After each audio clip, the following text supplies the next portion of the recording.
शिव जो स्वयंभू हैं। स्वयंभू का अर्थ है जो स्वयं ही पैदा हुआ हो, जिसका जन्म माँ की कोख से नहीं बल्कि किसी दिव्य शक्ति से हुआ हो। शिव अजय हैं, अमर हैं, जिसका कोई अंत नहीं है। शिव कल भी थे, आज भी हैं और आने वाले समय में भी रहेंगे।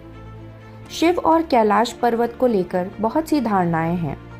कैलाश पर्वत जिसका रास्ता तिब्बत से शुरू होता है, वह माउंट एवरेस्ट से भी लगभग 22 किलोमीटर कम ऊंचा है। फिर भी कई लोगों ने माउंट एवरेस्ट की चढ़ाई तो पूरी की, पर कैलाश पर्वत पर आज तक किसी ने चढ़ाई नहीं की है। आखिर ऐसा क्या है कैलाश पर्वत पर? वहाँ लोगों को एक अलग ही एनर्जी का एहसास होता है। नमस्ते दोस्तों, स्वागत है आपका मेरे चैनल में। आशा करती हूँ आप सभी स्वस्थ एवं मस्त होंगे। आज हम बातें करेंगे शिव जी और कैलाश पर्वत की कुछ ऐसी गुत्थियों के बारे में जो आज तक सॉल्व नहीं हुई हैं, जिनका जवाब आज भी सटीक तरीके से किसी वैज्ञानिक या किसी पर्यटक को नहीं पता। तो चलिए शुरू करते हैं। कई पर्यटकों ने बताया है कि कैलाश पर्वत पर उन्हें एक अलग ही वाइब आती है। वहाँ समय जल्दी चलता है। कैलाश की परिक्रमा के समय लोगों ने नोटिस किया कि उनके बाल और नाखून बहुत तेजी से बढ़ते हैं, जैसे वहां समय का चक्र अलग ही चल रहा हो। कहते हैं कैलाश पर्वत पे वही लोग वेलकम होते हैं जो सच्चे हों, जिनका मन शांत और साफ हो। आज से लगभग 1000 साल पहले तिब्बत के एक ऐसे ही आध्यात्मिक योगी ने कैलाश की चढ़ाई पूरी की थी। तिब्बत के इतिहास के अनुसार जयसाद मिलारेपा दुनिया के इकलौते ऐसे संत थे जिन्होंने कैलाश पर चढ़ाई की है। उन्होंने गहन साधना कर ज्ञान हासिल किया था और चमत्कारी शक्तियों से परिपूर्ण थे। कहते हैं परम संत मिलारेपा के गुरु थे, लेकिन मिलारेपा ने जब कैलाश की चढ़ाई पूरी की, उसके बाद परम संत ने मिलारेपा को अपना गुरु बना लिया। मिलारेपा के साथ एक और आध्यात्मिक योगी ने भी चढ़ाई शुरू की थी, पर वह उसे पूरा ना कर सके। मिलारेपा ने कैलाश की चोटी तक अपनी चढ़ाई करी और वहां पे तप भी किया। मिलारेपा ने यह सिद्ध किया कि परलौकिक ज्ञान प्राप्त करने वाला व्यक्ति आसानी से कैलाश की चढ़ाई कर सकता है। जब भी किसी ने पूरी तैयारी के साथ भी कैलाश पर चढ़ने की कोशिश की है, तो भी अजीब मौसम के कारण, दिशा भ्रम या समय का अचानक बदल जाना, इन सब कारणों से पर्यटकों की चढ़ाई में बाधा आई है। कहते हैं कैलाश पर्वत इतना इंक्लाइंड है कि उस पे चढ़ना असंभव है। माउंट एवरेस्ट की चोटी फिर भी थोड़े से स्लोप से भरी है, लेकिन कैलाश पर्वत की चोटी काफ़ी इंक्लाइंड है।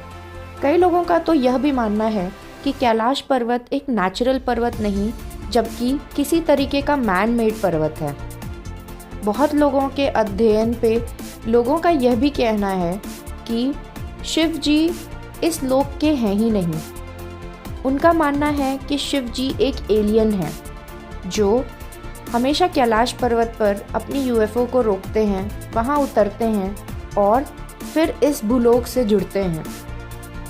उनका मानना है कि शिव जी जिस भूलोक से आते हैं वह हमारे भूलोक से काफ़ी आगे चल रहा है, आधुनिक टेक्नोलॉजी से परिपूर्ण है। इसीलिए जब शिव जी को पता चला कि उनके भूलोक जैसा एक और भूलोक है इस ब्रह्मांड में, तब उन्होंने सोचा कि वह इस भूलोक को भी विकसित करेंगे। तभी कैलाश पर्वत का निर्माण किया और उसी को अपना अड्डा बनाया। तब से लेकर आज तक वह जब भी आते हैं कैलाश पर्वत पर अपनी प्रेजेंस दिखाते हैं और वहाँ पे उन्होंने कुछ ऐसा कर रखा है जो सबके समझ के परे है। कोई नहीं समझ पाता कि वहाँ की हवा अलग क्यों है, वहाँ का वाइब अलग क्यों है, वहाँ अलग सा क्यों फील होता है। कई लोगों ने कैलाश पर्वत के आसपास अजीब ओ गरीब चमकते हुए लाइट्स को भी नोटिस किया है। बहुतों का मानना है कि वह यूएफओ है जो कैलाश की चोटी पे उतरता है और वहीं से विलुप्त हो जाता है। शायद यह सब इंडिकेशन इसी के तरफ जाता है कि शिव जी सही में एक एलियन है। कई लोगों का दावा तो यह भी है कि आप अगर उनके रूप रंग को देखें तो उनका रंग नीले कलर का है, उनकी 2 नहीं 3 आँखें हैं, और ऐसे कई सारे फैक्ट्स लोग तथ्यों की तरह रखते हैं जिससे यह सीधा सीधा समझा जा सकता है कि लोग शिव जी को एलियन से रिलेट करते हैं। पर जो भी हो, शिव जी ने हमेशा ही हमारे लोक पे लोगों का कल्याण चाहा है। कैलाश पर्वत पर 2 झील हैं, मानसरोवर और राक्षसताल। ये दोनों झीलें एक दूसरे से मुश्किल से 10 पग की दूरी पर हैं। फिर भी इन दोनों झीलों में इतनी असामान्यताएं हैं कि उन असामान्यताओं का कारण आज तक कोई वैज्ञानिक भी नहीं बता पाया है। जहां मानसरोवर का पानी बहुत ही मीठा है, वहीं राक्षसताल का पानी बहुत ज्यादा खारा है। इतना खारा कि उसमें कोई भी जीव जंतु सरवाइव नहीं कर पाते।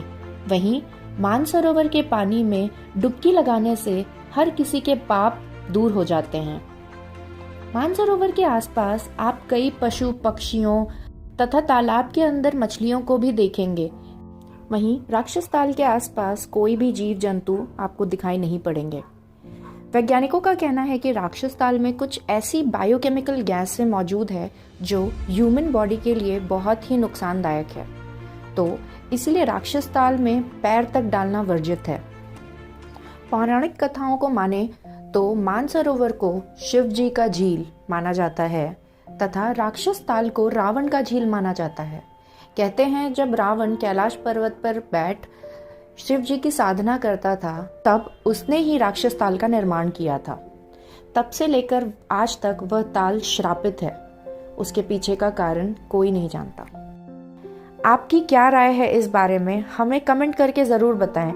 क्या आपको सच में लगता है कि शिव जी कोई और भूलोक के साधारण से इंसान है जो हमारे भूलोक पे अत्याधुनिक टेक्नोलॉजी के साथ आज भी हैं, या आपके कोई और राय हैं? हमें कमेंट कर ज़रूर बताइएगा। आशा करती हूँ आपको ये कंटेंट पसंद आया होगा। हम जल्द ही वापस आएंगे कुछ और नया लेके। अगर आप मेरे चैनल पे नए हैं तो प्लीज़ इसे सब्सक्राइब कर हमें सपोर्ट करें, और इस कंटेंट को किसके साथ शेयर करना है आप जानते होंगे। प्लीज़ उनके साथ शेयर कर, इस कंटेंट को लाइक कर हमें अपना ढेर सारा प्यार दें। हम फिर ही जल्दी मिलेंगे, तब तक के लिए नमस्कार।